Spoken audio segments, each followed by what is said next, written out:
हम लोग यांत्रिकी में फर्स्ट यूनिट जो पढ़े थे मापन मेजरमेंट्स। अब यूनिट 2 है गति मोशन। तो मोशन में हम लोग विराम और गति पढ़ेंगे। ठीक है, विराम और गति होता क्या है इसको समझना है। ठीक है, कि अक्सर होता है गति किसे कहते हैं। तो यहाँ हम लोग क्या है थोड़ा अटपटा सा जवाब देते हैं। लेकिन देखिए यहाँ पर मैंने ट्रेन की पटरी बनाया है और इस पर ये ट्रेन मान लीजिए इसको या बस।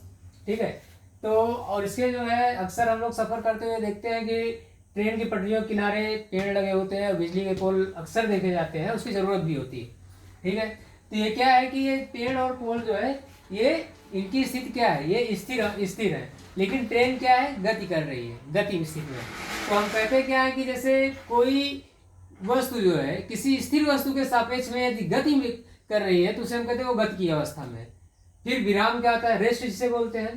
ठीक है, मैंने रेस्ट लिखा है, क्या है, रेस्ट अवस्था में, विराम अवस्था में। तो उसी प्रकार से यदि कोई स्थिर वस्तु है और उसके वो क्या है समय के साथ में अपनी स्थिति को नहीं बदल रही है तो उसे हम लोग कहते हैं कि विराम अवस्था में। ठीक है, तो इसका डिफिनेशन थोड़ा हम लोग देख लेते हैं।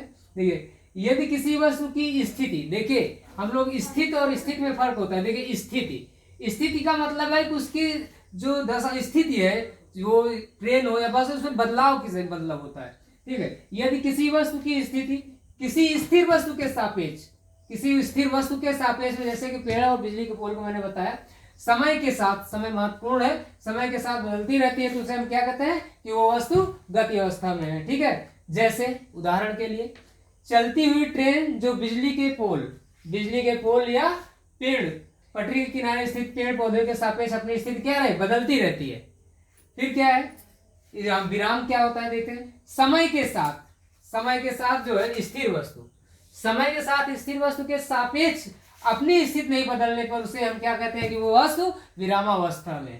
ठीक है, तो गति और विराम को हम लोग समझने के लिए इसको होता है, इस डायग्राम को समझना है। और एक चीज़ और है कि वीडियो को लाइक सब्सक्राइब शेयर जरूर किया करिए। ठीक है, उत्साह बना रहेगा तो हम लोग और अच्छे से आपको पढ़ाएंगे।